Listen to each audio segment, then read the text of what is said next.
বৌমা বৌমা,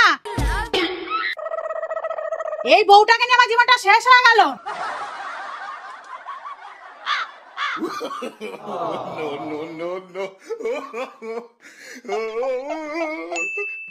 কি করছিলা?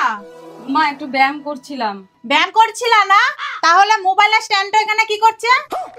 বৌমা, সারাদিন রিল না বানিয়ে পার্লারে কাজ শেখো, তাহলে দুটো পয়সা রোজগার করতে পারবা। আচ্ছা মা, কিন্তু পার্লারের কাজ শিখবো কি করে? এই তো ইউটিউব দেখে শিখবো। কিন্তু একজনকে তো লাগবে। কাকে পায় কাকে পায়? আইডিয়া!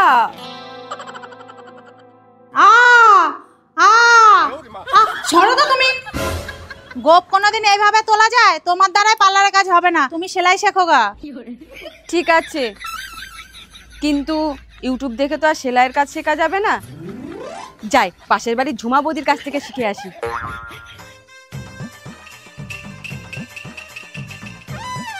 বৌমা, এটা তুমি কি করছো?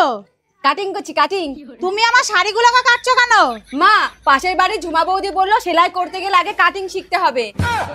মা, আমার এই কাজটা করতে ভালোই লাগছে। তোমাকে কাজ করতে হবে না, যাও তুমি গিয়ে রিল বানাও গা, যাও।